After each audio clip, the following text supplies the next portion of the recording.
सभी स्नेही जनों एवं सुधी साधकों को सादर वंदे। जय श्री कृष्ण। श्रीमद् भगवद गीता अध्याय 8 चैप्टर 8 अक्षर ब्रह्म योग और श्लोक है श्लोक संख्या 17। आइए इसका पठन वाचन करें और फिर इसका सरल सार और भाव जानने का समझने का प्रयास करते हैं। सहस्रयुग पर्यंत महर्यद् ब्रह्मणो विदुः रात्रिं युग सहस्रान्तान् तेहो रात्र विदो जनाः।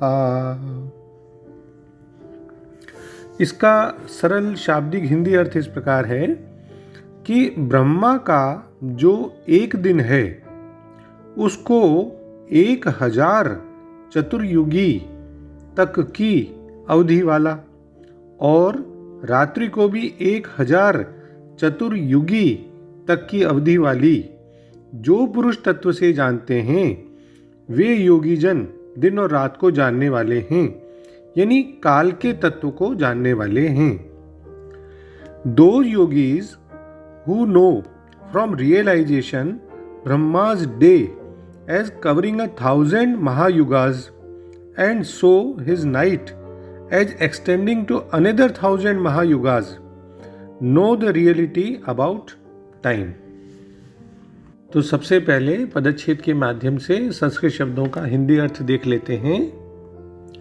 ब्रह्मणः यानी ब्रह्मा का, यत यानी जो, अहह मतलब एक दिन है, सहस्र युग पर्यंतम उसको 1000 चतुर्युगी तक की अवधि वाला और रात्रिम रात्रि को रात को युग सहस्रांताम 1000 चतुर्युगी तक की अवधि वाली ये यानी जो पुरुष विदुहु जानते हैं यानी तत्व से जानते हैं, ते यानी वे, जनाहा योगी जन, अहो रात्र विद यानी अहह रात्र विदह यानी दिन और रात को जानते हैं।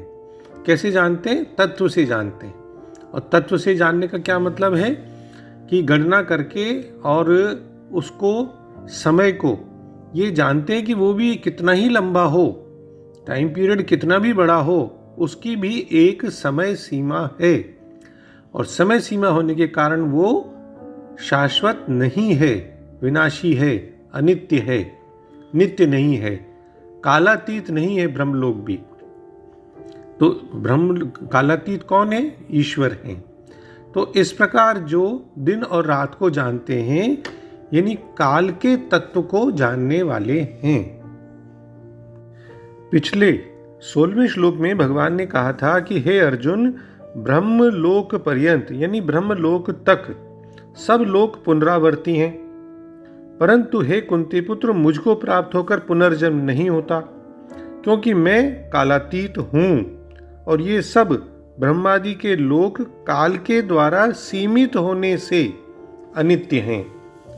इसी बात को वो और आगे अच्छी तरह से समझाते हैं कि ब्रह्मलोक सहित सारे लोग पुनरावर्ती यानी वहाँ जाकर के फिर वापस से आना ही पड़ता है। इस संसार में पुनरागमन होता ही है।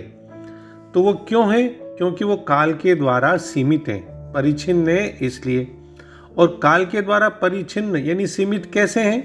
तो जैसा कि आदि शंकराचार्य जी बताते हैं कि ब्रह्मा यानी प्रजापति यानी विराट के एक दिन को 1 सहस्र युग यानी 1000 युग की अवधि वाला, टाइम पीरियड वाला, यानी जिसका 1 सहस्र युग में अंत हो जाता है, ऐसा समझते हैं।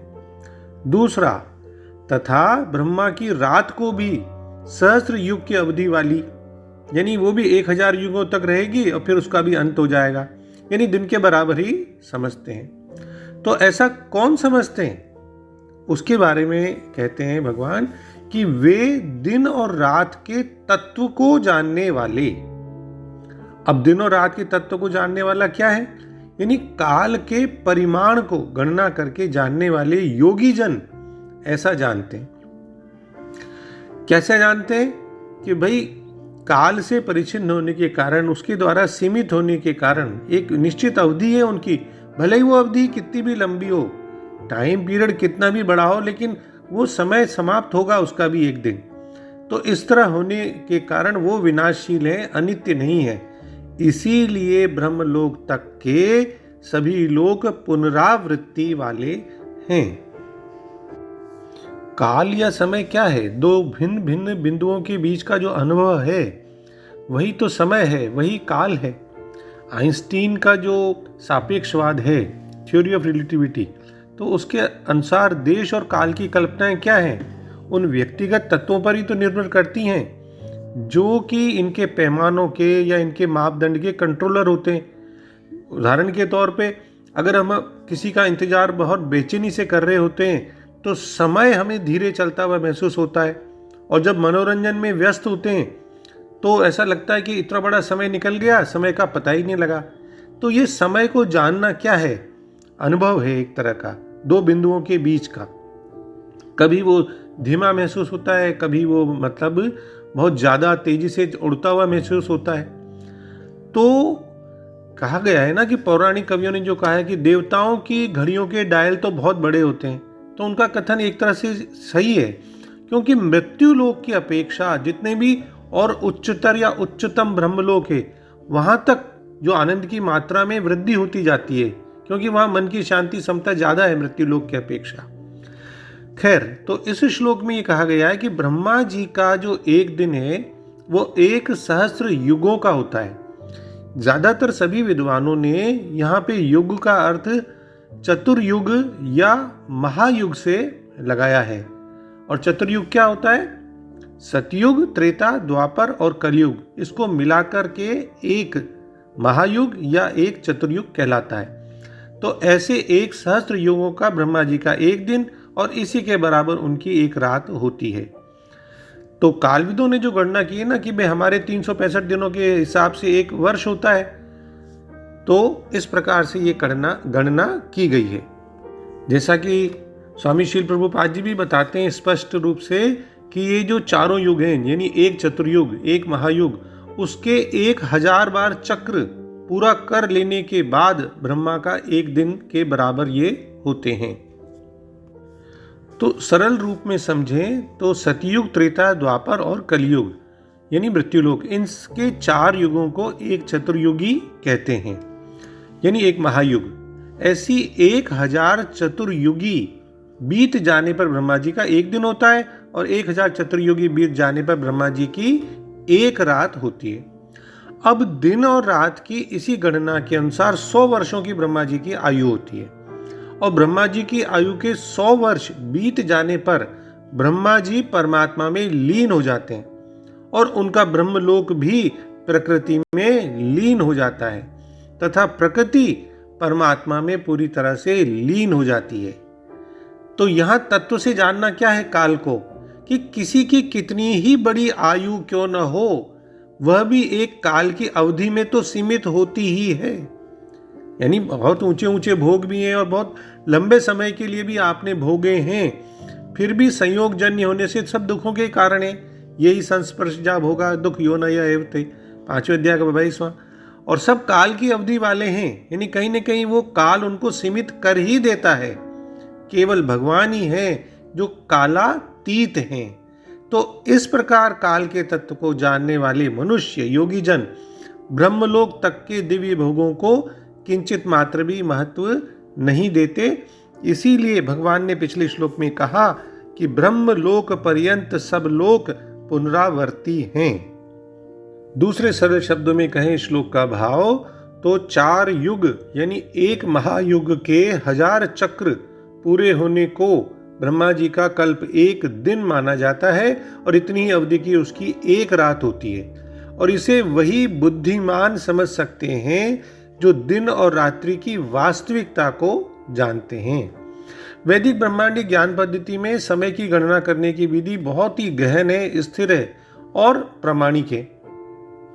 तो युग, महायुग, चतुर्युगी इसका जो संदर्भ निकला है उसके अनुसार हम अगर देखें तो वैदिक गणना के अनुसार युगों की गणना इस प्रकार की होती है। कलयुग 4,32,000 वर्ष ये बताया गया है।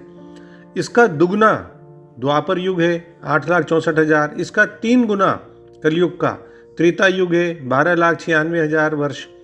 और इसका सतयुग जो है कलयुग का 4 गुना है 17,28,000 वर्ष। अब इन सबको मिलाकर एक महायुग या एक चतुर्युगी बनता है, वो हुआ 43,20,000 वर्ष का। ऐसे 1,000 महायुगों का ब्रह्मा जी का एक दिन है जिसे एक कल्प कहते हैं, और इसी की अवधि के बराबर ब्रह्मा जी की एक रात है। और ब्रह्मांड की पूरी अवधि ब्रह्मा जी की आयु के 100 सालों के बराबर है। ब्रह्मा भी एक आत्मा ही है जिन्होंने ब्रह्मा की पदवी प्राप्त की है और वो भगवान के लिए अपने कर्तव्यों दायित्वों का निर्वहन कर रहे हैं। यानी ब्रह्मा जी का जीवन भी मृत्यु और जीवन के चक्र के अधीन है। उसके बाद जीवन समाप्त होने पर वह जन्म और मृत्यु के चक्र से मुक्त हो जाते हैं, भगवान के धाम में प्रवेश करते हैं। तो भगवान श्री कृष्ण यही कहते हैं कि जो इस काल को तत्व से समझ पाते हैं वे दिन और रात्रि के सत्य को जान जाते हैं। तो अब हम समझ सकते हैं कि पिछले श्लोक में जो कहा गया था ना कि ब्रह्मलोक तक के सभी लोग अस्थायी हैं, पुनरावर्ती हैं, परिवर्तनशील हैं, आते जाते रहते हैं वहां पे जाकर के वापस। तो यहाँ भगवान सृष्टिकर्ता ब्रह्मा के दिन और रात की अवधि का अनुमान देते हैं और इस प्रकार ये संकेत देते हैं कि ब्रह्मा भी समय से सीमित हैं, भले ही उनके दिन और रात्रि बहुत बड़ी अवधि वाले हों। तो ब्रह्मा का दिन 1,000 युग का होता है, रात भी 1,000 युग की होती है। यानी सब कुछ समय से बंधा हुआ है, केवल एक भगवान ही हैं जो कालातीत हैं और शाश्वत हैं। तो चूंकि परमात्मा ही हैं जो समय से परे हैं, इसलिए विचार यही है, संदेश यही है कि ज्ञानी व्यक्ति को शाश्वत की ही खोज करनी चाहिए। तो दिन विश्व की अभिव्यक्ति का काल है और रात्रि अनभिव्यक्ति का काल है, और ये दोनों समान अवधि के हैं और एक के बाद एक चक्र की तरह आने जाने वाले हैं। तो अंत में डॉक्टर राधा कृष्णन जी के सरल शब्दों में यही भाव दिखाई देता है कि जो लोग इस बात को जान लेते हैं कि ब्रह्मा का एक दिन 1,000 युगों की अवधि का होता है और यह कि ब्रह्मा की रात्रि 1,000 युग लंबी होती है, वे दिन और रात को जानने वाले व्यक्ति हैं। जय श्री कृष्ण। ओम श्री कृष्णार्पणमस्तु। डॉक्टर BK शर्मा के प्रणाम और किसी भी भूल अथवा त्रुटि के लिए क्षमा। सर्वे भवन्तु सुखिनः, सर्वे सन्तु निरामयाः।